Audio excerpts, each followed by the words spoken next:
Good morning. Yan, magandang umaga po sa bawat isa at advance po na Happy New Year. Yan, ilang araw na lang po, di ba, ay New Year na.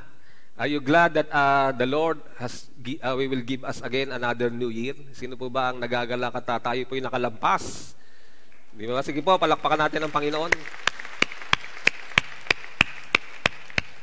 Yan, ano kaya ang gagawin ng Panginoon for the coming year? But I do believe, gaya po ng ating team, di po ba? It is bigger and better. Yan. Kaya pakibati po yung katabi mo, kapatid. Happy and blessed New Year.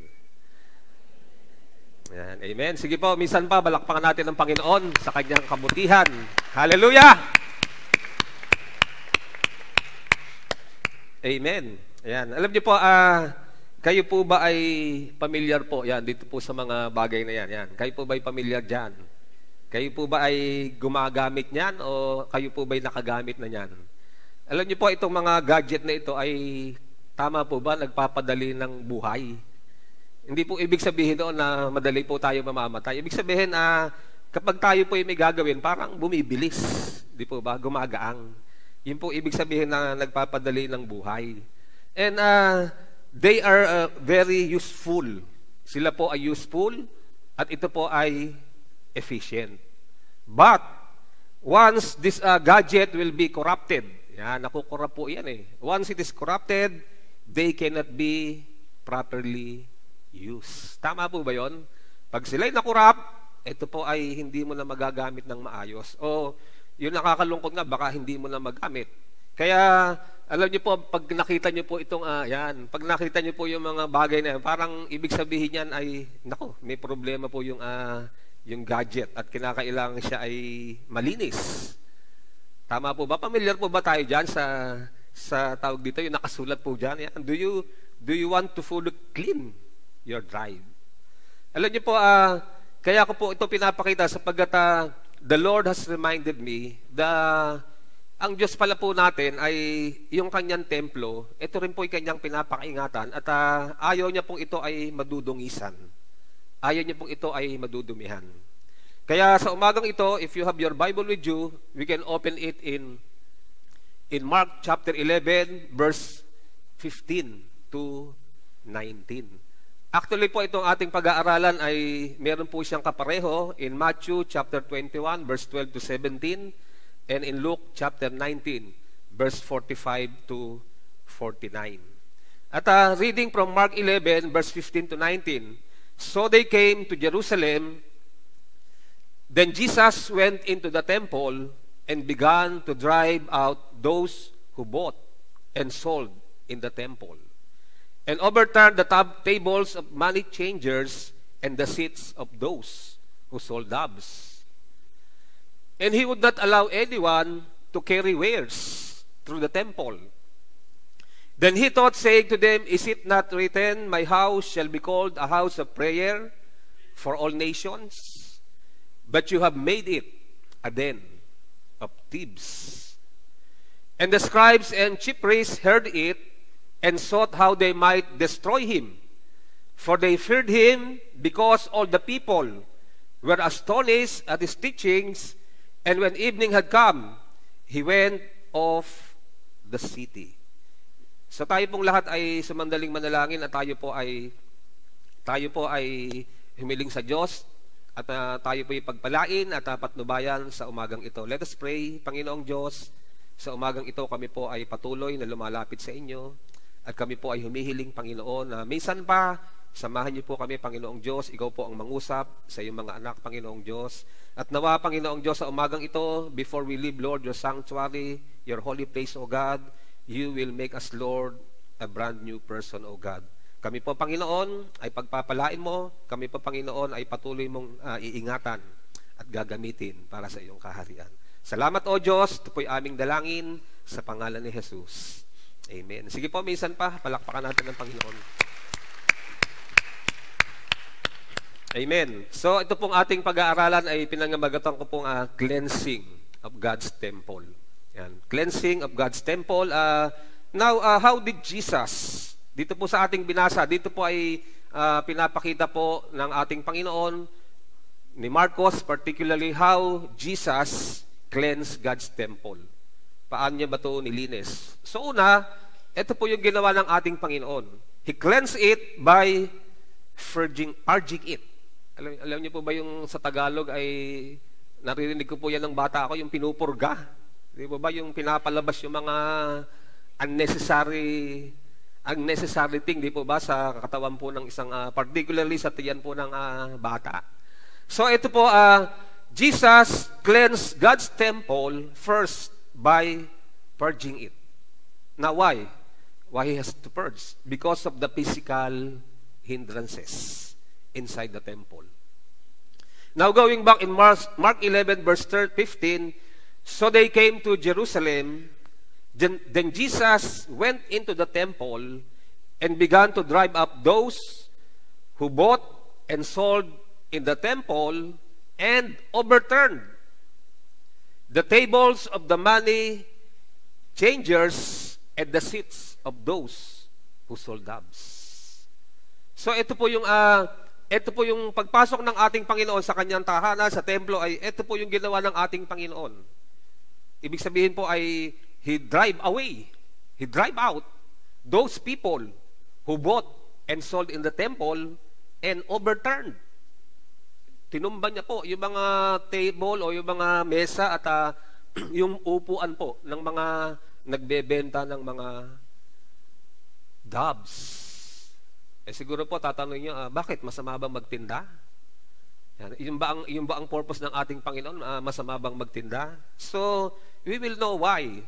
So, first of all, ay ang makikita po natin diyan ay ginawa po yan ng ating Panginoon because of the physical hindrances. Now, let me share you about the temple. These are the facts about the temple of God.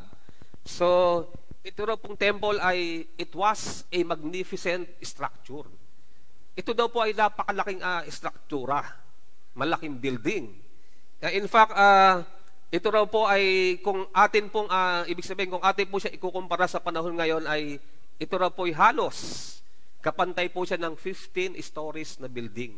15 palapag na building. At ang kanya daw pong taas ay ibig sabihin po sa above ground o yung pag atin pong basihan yung lupa, siya daw po ay 30 meters above doon po sa ground. And also, it is 20 meters below. 20 meters below the ground. Kaya po, pag iyan po ay pinagsama mo ay humigit kumulang po ay ang kapantay niya po ay 15 stories na building.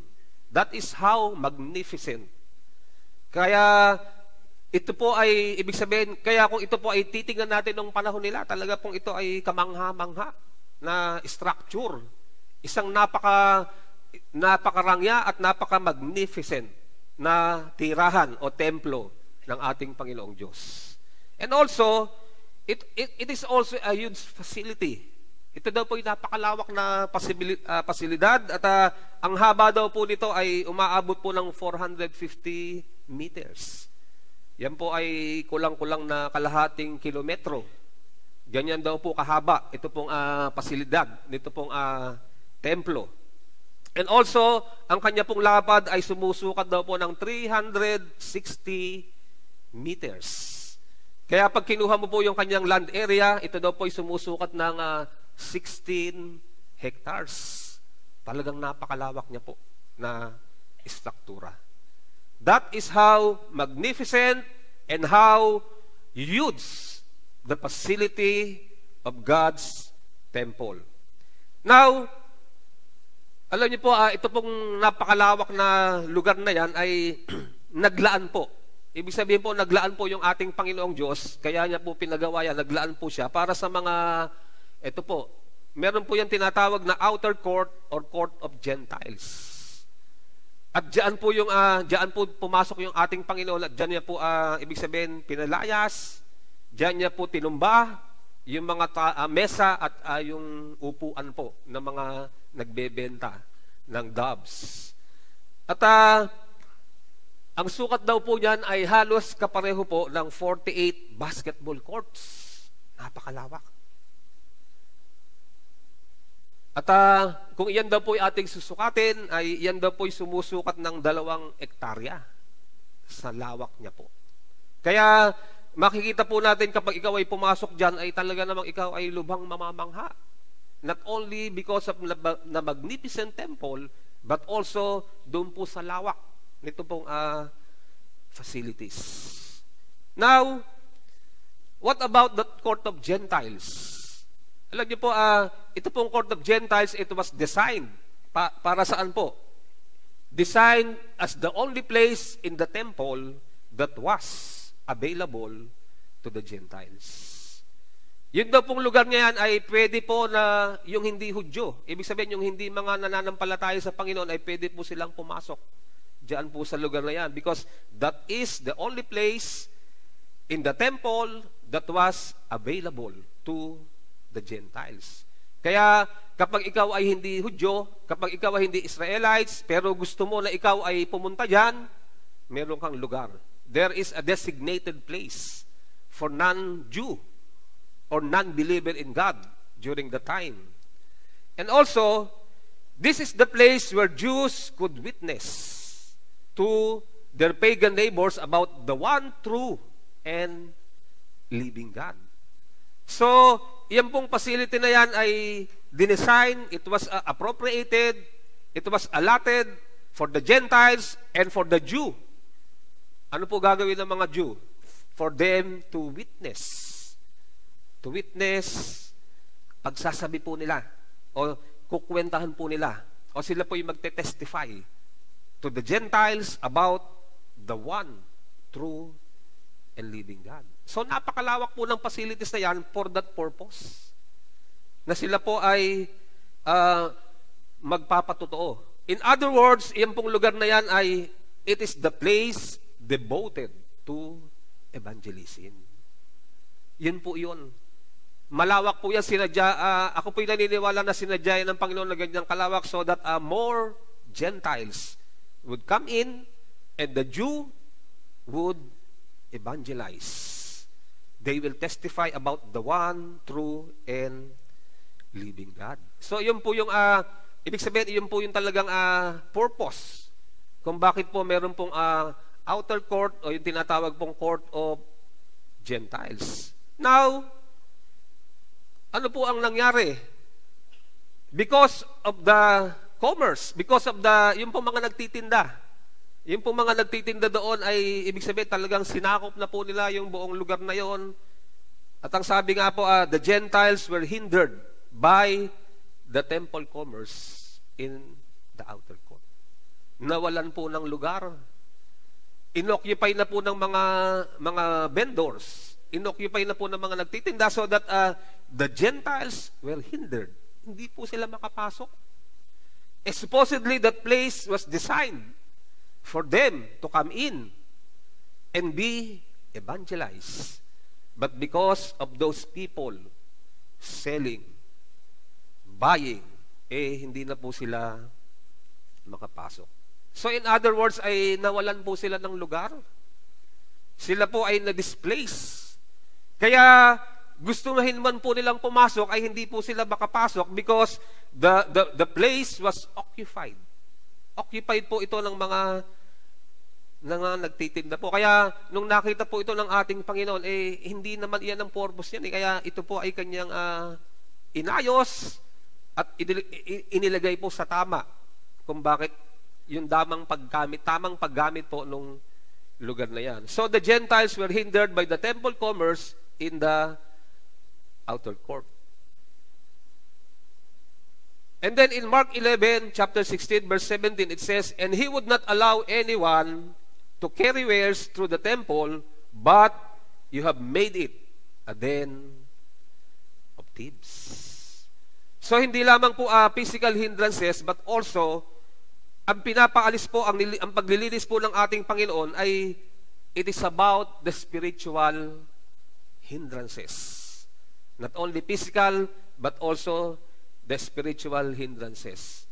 Ano po, kasi po nandun sa lugar na yun, yung mga money changers. Para po yung sa panahon natin yan, di ba, mayroong forex. Yung palitan po ng mga currencies. At yung iba po doon ay nagtitinda po sila ng ng doves. So, alam niyo po, ito pong gawain na ito ay nagsimula po bilang service. Service for convenience. Bakit po? Kasi po, once a year, ito pong mga Hudyo ay meron po silang sineselebrate. Once a year, all Jews coming from different places, they will go to the temple. Para saan po? Meron po kasing doon, feast. Meron po silang dadaluhan na feast. So yung mga Hudyo po na nakatira po sa ibang lugar, sila po ay dadagsa. At ibig sabihin po, yung lugar po na yan, during those time, ito po ay magiging tourist attraction. So that the people coming from different places ay, siyempre po ay iba po yung kanilang currency. Kaso lang po, pagpasok kasi nila doon ay meron po silang babayaran na annual temple tax. Kaya, for their convenience, ay naglagay po yung mga tao doon ng, yan po, currencies exchange. So that hindi na po sila mahihirapan. Para po pagpunta nila doon ay it is convenient for them. Hindi na po sila maghahanap kung saan-saan, but nahandoon na po yung serbisyo para nang sa ganoon ay maging convenient po sa kanila yung kanilang pagpunta doon sa templo, so that they have to change their currencies para makapagbayad po sila ng coins bilang annual temple tax. And also, doon din po ay makakabili sila ng yung mga sacrifices, animal to be sacrificed, including ay dove. Yan, they can purchase approved. Yan po ay approved ng mga priests, ng high priest. They can purchase approved dove for various sin and thanksgiving sacrifices. So, ito pong gawain ito, it started as a service for convenience. But later on, it became a source of graft and corruption. So yung pong mga nagtitinda doon, yung mga nagpapalit ng pera, they are charging high fees for exchange currencies. Ibig sabihin po, yung mga Hudyo po na mananampalataya, doon po pupuntas po sa lugar na yan, ay sila po'y tinataga. At sila po ay, ibig sabihin, tinutubuan po silang ng malaki para nang sa ganoon, bago sila makapagpalit ng kanilang currency, ang laki ng patong.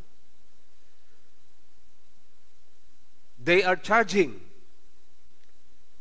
And then, also, pagbibili po sila ng yung kanilang isa-sacrifice na animal, in particular, yung the dove. Ito po kasi yung dove ay, ito lang po yung kaya ng mga mahihirap. At kapag ito po ibebenta nila ay mataas pa yung kanilang patong. Malaki, sobra yung kanilang tubo. Kaya, ibig sabihin, ito pong mga tao na ito ay yung dating service for convenience, it became a source of graft and corruption. So that their physical presence in that place not only hindered the Gentiles, but also yung kanila pong ginagawa. Yung pong kanilang ginagawa ay hindi nakakambaga sa panahon po natin ngayon ay hindi po nakaka-born again. So instead of the Jew were attracted to come in, yung pong kanilang presensya physically at yung kanilang ginagawa spiritually, it turned many sensitive Gentiles away from the witness of Israel. Nawala po yung purpose. Sa halip na sila po ay nakakapag-invite, nakakapag-anyaya ng mga Gentiles na makakilala sa Panginoong Diyos, itinataboy po nila because of their physical presence and because of what they are doing. Kaya, meron pong karapatan ng ating Panginoon. Hindi po masama per se yung sila'y nahandoon, nagtitinda. Pero ang nagagalit po ang ating Panginoon, nawala ng lugar. Nawala ng lugar yung mga tao na gusto makakilala sa Diyos at nawalan po sila ng lugar at naitaboy because of the corruption na nag-infect sa mga buhay po nitong mga nagtitinda. So that the Lord, nagalit po siya. Hindi tama yan. It was not designed for that purpose. It was designed to evangelize. It was designed for the Gentiles to come in and the Jew to tell the one true and living God But because of what they are doing and because of their physical presence there, nawalan po ng saysay yung lugar na yun. The people, the seller, the buyer, they were corrupted. They were corrupted. Nakakalungkot po, di ba? At ang malungkot pa po doon ay they are being allowed by the religious people. They are being allowed, kaya nakakagalit. Nawala ng saysay, at kung ano yung purpose ng lugar na yon ay hindi po ito nangyari. Why? Because the people, the leader, were corrupted. So that kaya kailangan po gawin ng ating Panginoon yan na He has to purge. Ibig sabihin ay He has to drive away. He has to drive away the bad things, the unnecessary things na ibig sabihin po na nag-corrupt dito po sa mga tao na ito. Para nang sa ganoon ay magamit po yung lugar na yan, yung templo, para sa kapurihan ng ating Panginoong Diyos. So that Jesus would have to do that, to purge, to drive away the physical hindrances and the spiritual hindrances. Yan, pakita ng mga saktabi mga kapatid, meron bang sagabal sa buhay mo? Amen. Now, the second is, how did this happen? Siyempre po, pagkatapos na gawin ng ating Panginoon na palayasin niya po, i-drive away yung mga hadlang, ito po yung ginawa ng ating Panginoon. The second thing Jesus did to cleanse God's temple is by teaching. Alam niyo po, in Luke chapter 19, verse 47 to 48, sabi po dyan, and He was teaching daily in the temple. Yan po ang gawain ng Panginoon. Daily, He was teaching in the temple. But the chief priests, the scribes, and the leaders of the people sought to destroy Him and were unable to do anything, for all the people were very attentive to hear Him. So ang ating pong Panginoong Diyos, araw-araw siya po yung nagtuturo doon, and the people were very attentive, listening to Him. Very attentive po sila. Kaya kung mababasa po natin dyan, doon po sa ginagawa ng ating Panginoon, sabi po dyan ay galit na galit itong mga chief priests, the scribes, and the leaders of the people. Nagagalit po sila sa Panginoon. And also, in Mark chapter 11, verse 18, sabi po dyan, and the scribes and the chief priests heard it, and saw how they might destroy Him. For they feared, because all the people were astonished at His teaching.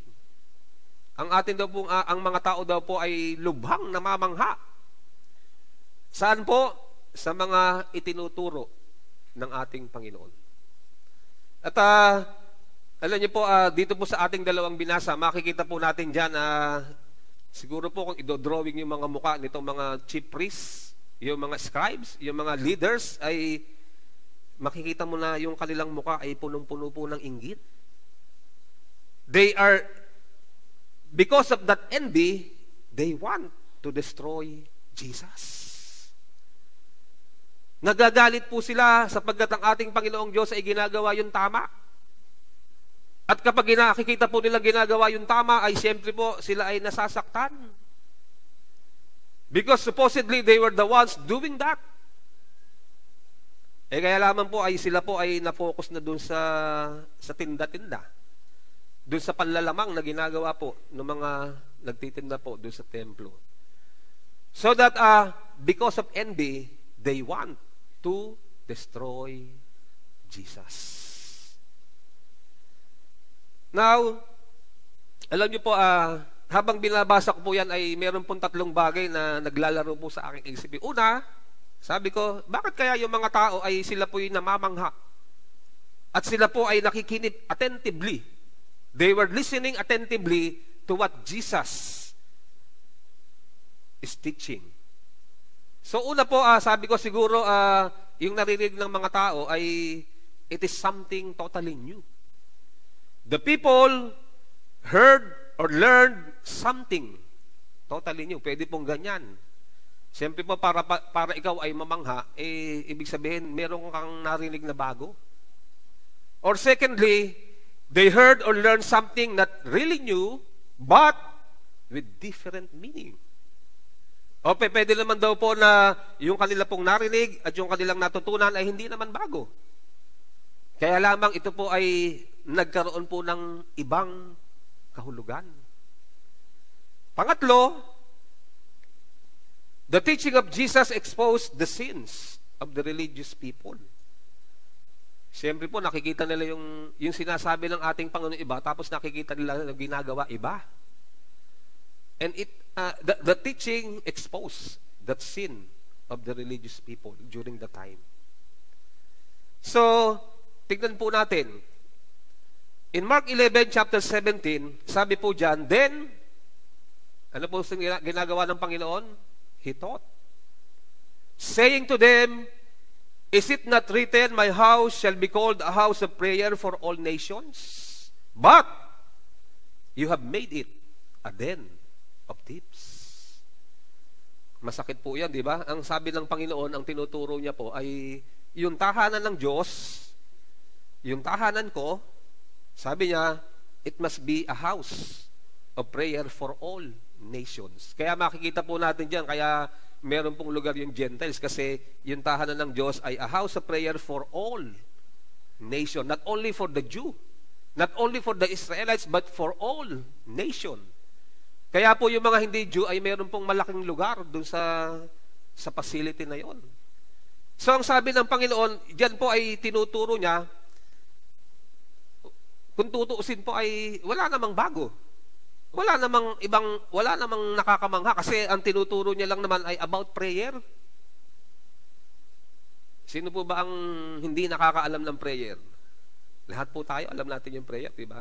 So ito po yung sinasabi ng ating Panginoon diyan na then he taught saying to them, is it not written, my house shall be called a house of prayer for all nations, but you have made it a den of robbers or thieves. So, makikita po natin dyan na nagbago. Yung kanilang ginagawa ay hindi tama.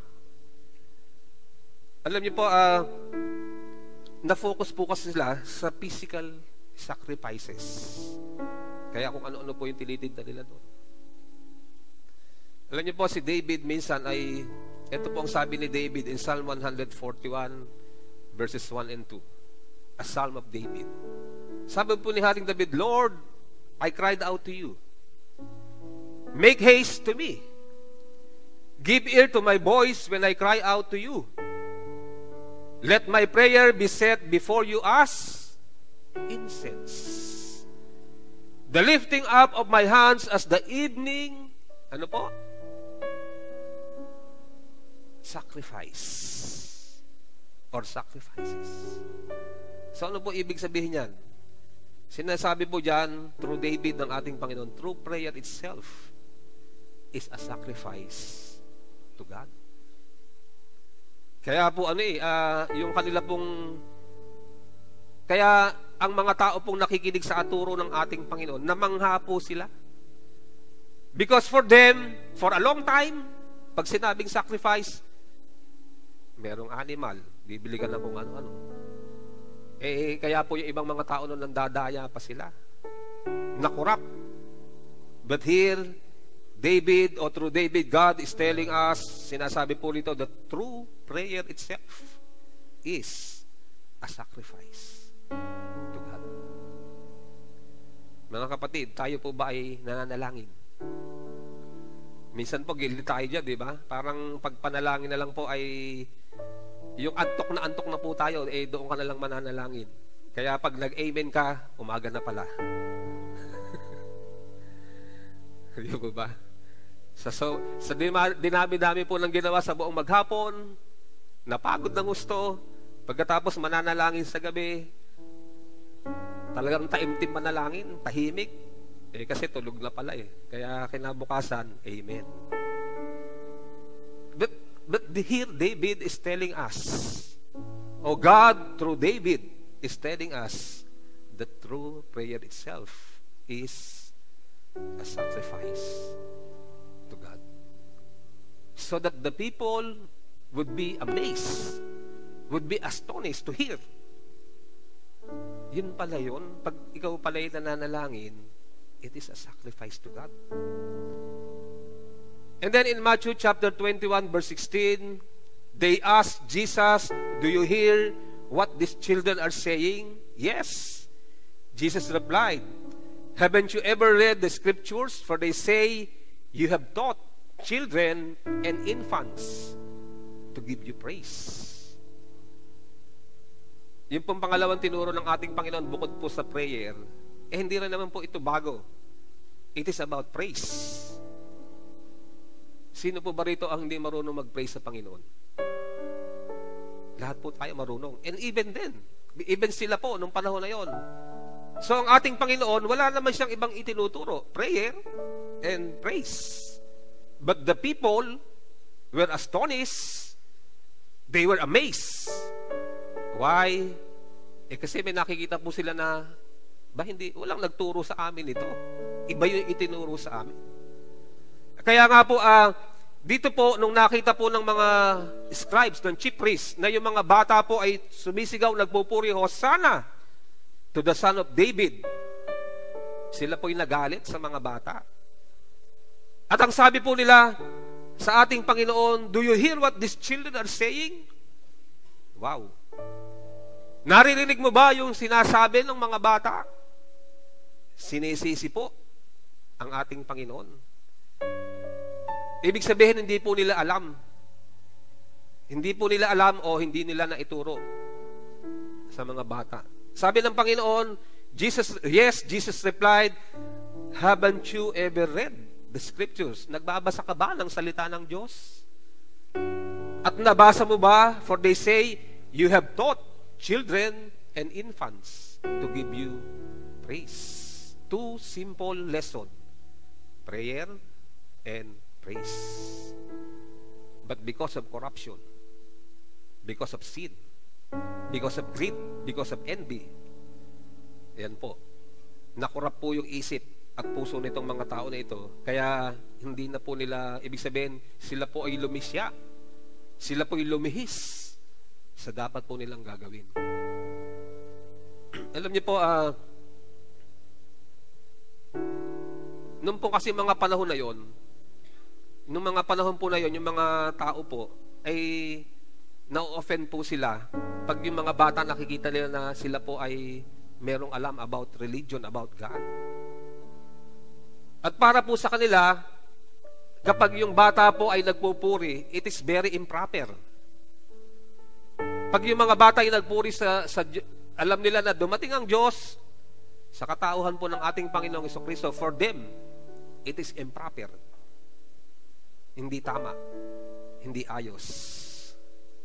But on the contrary, sa kabaligtaran po, ang sabi ng Panginoon, tama na ang mga bata ay magpuri sa ating Diyos.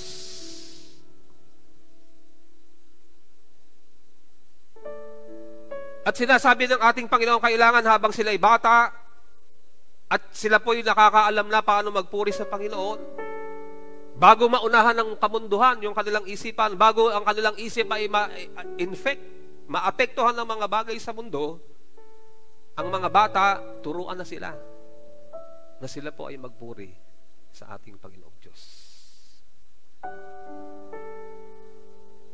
Why? Children will learn from those that are with them. Ang mga bata daw po ay matututo kung sino po yung mga kasama nila. At pwede po nilang matutunan, they will either learn to curse or swear or to pray and praise. Uulitin ko po, yung mga bata, yung mga anak po natin, sila po ay matututo dun sa mga nakakasama nila lagi. Sino po ba kasama lagi ng mga anak natin? Tayo o yung ibang tao? At kapag sila po ay kasama ng iba, o kung sino man po yon, sila po ay matututo. At ang kanila pong pwedeng matutunan, it's either they will curse or they will swear. Kaya po huwag tayo magtataka pag nakikita po natin di sa labas, iba yung mga bata, talaga namang sila po ay nagka-curse. Or, they will learn to pray and praise the Lord, our God. Alam niyo po, dito po sa ating binasa, we can see that the religious people or the spiritual father failed to pray and praise God. Kaya nga po nagagalit sila sa Panginoon. Isipin mo, nagtuturo yung Panginoon ng prayer tsaka about prayer and praise, nagagalit sila. Because they failed to pray and praise God. Kaya nga po nangyari yung ganun Kaya yung temple, yung outer court, yung court of Gentiles, kaya nagkaganon. Because this religious people, this spiritual father failed to pray and to praise God. And not only that, they also failed to teach their children to pray and praise God. Kaya nga po nila sinisita ang Panginoon Naririnig mo yung mga bata na yan? Sumisigaw ng papuri. Kasi sila mismo nakalimutan nila mag-pray at mag-praise. Kung sila nga hindi, paano nila maituturo sa mga bata? They failed to praise and pray and to teach the children to pray and praise. What about you, mga kapatid? Tayo po ba? Tayo po. Are we praying? Are we praising God? And are we teaching our children to praise and pray to God? Ito pong mga religious people, the spiritual father, they were so corrupted. They were so corrupted, their mind, their heart, their whole life, they were so corrupted. Kaya hindi po nila nagawa yan. But the question is, mga kapatid, how about you? How about us? Alam niyo po, bago po ako magtapos, let me share you this verse in 1 Corinthians chapter 3, verse 16. Sabi po dyan, do you not know that you, pakikilabit mo yung katabi mo, you. Ano bang sabi ng Panginoon? You are the temple of God, and that the Spirit of God dwells in you. Tayo raw po ay templo ng Diyos at nananahan po sa atin, naninirahan po sa atin ang Espiritu ng Diyos. But the question is, mga kapatid, did we allow corruption to affect us? Did we allow sin, envy, greed to corrupt us?